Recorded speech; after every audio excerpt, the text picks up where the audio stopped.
नमस्कार, मैं चंद्रित अरोड़ा आज धर्मकोट के इस परांगण में आपका स्वागत करती हूँ। आइए जायज़ा लेते हैं विद्या भारती के शिशु वाटिका की व्यवस्थाओं की। तो शुरुआत करते हैं सबसे पहले रंगमंच से।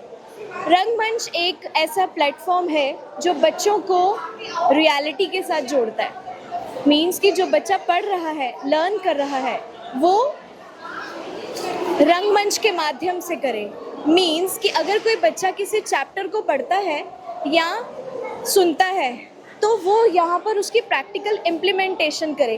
जैसे कि आप देख सकते हैं यहाँ पे तरह तरह के मुखौटे लटके हैं, तो आप किसी भी चीज़ की प्रैक्टिकल रिप्रेजेंटेशन रंगमंच के माध्यम से कर सकते हैं। तो रंगमंच के आगे चलते हैं हम चिड़ियाघर की तरफ। चिड़ियाघर में हम बच्चों को अपने जंगल के साथ जोड़ते हैं। जैसे कि जो एनिमल्स की बाइफर्केशन है वो 2 पार्ट्स में होती है। एक होते हैं वाइल्ड एनिमल, एक होते हैं डोमेस्टिक।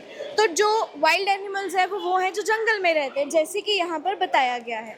और जो डोमेस्टिक एनिमल्स हैं फिर वो आगे 2 पार्ट्स में डिवाइड होते हैं। 1 is your farm animals and 1 is your पेट।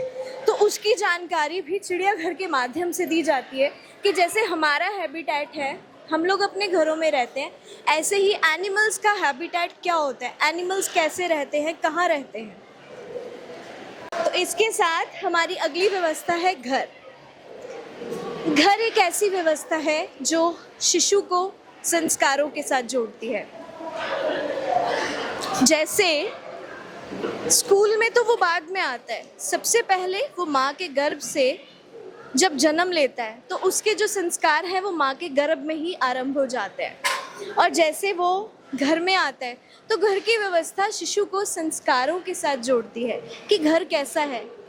घर में अलग अलग कमरों को दिखाया गया है कि जो खाना है वो रसोई में बनेगा और जो शयन कक्ष में हम लोग सोएंगे।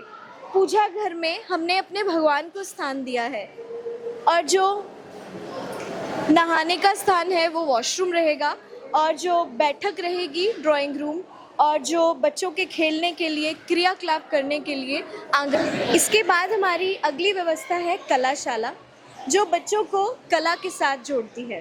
कला के साथ मतलब कि जो बच्चे हैं उनके अंदर के आर्ट को हम बाहर कैसे ला सकते हैं। आप जैसे देख सकते हैं यहाँ पर बच्चे अपनी कलात्मक दृष्टि से अपनी परफॉर्मेंस दे रहे हैं। अगर किसी को कलर्स का बहुत शौक़ है, वो रंगों को इस्तेमाल करके अलग अलग तरह की पेंटिंग्स बना रहे हैं। तो यहाँ पर बच्चों के हाथ की कारीगरी को निखारा जाता है।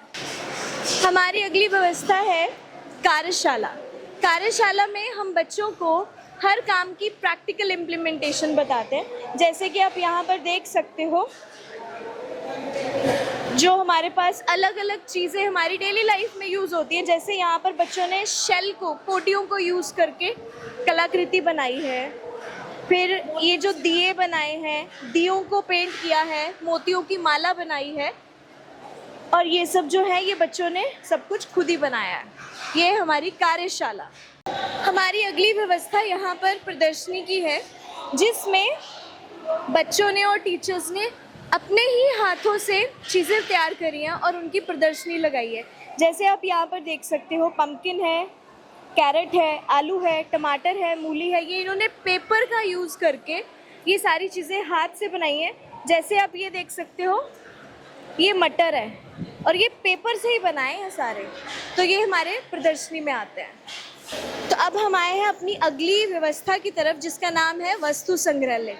जैसे कि नाम से ही स्पष्ट हो रहा है, वस्तु संग्रहालय का अर्थ है हमारी सभ्यता से जुड़ी हर चीज़ की कलेक्शन करना, वस्तुओं को संग्रह करना और उन्हें एक जगह पर लगाना, जिसे हम अजायब घर भी बोलते हैं। आप देख सकते हैं हमारे कल्चर से जुड़ी हर छोटी बड़ी चीज़ को इन्होंने वस्तु संग्रहालय में प्रस्तुत किया है। अगली व्यवस्था है विज्ञान प्रयोगशाला। और विज्ञान प्रयोगशाला में छोटे छोटे बच्चों को प्रयोग करके बताए जाते हैं। फॉर एग्जाम्पल, स्वीट और सॉल्टी में डिफरेंस, सॉफ्ट और हार्ड में डिफरेंस, रफ और स्मूथ में डिफरेंस। जैसे इन्होंने यहाँ पे बहुत सारे रेस्पिरेटरी, नोज, टंग, सेंस ऑर्गन्स और ये बहुत सारे कलरफुल चीज़ें रखी हैं। मीन्स ये जो विज्ञान प्रयोगशाला है ये एक्सपेरिमेंट्स पे बेस्ड है।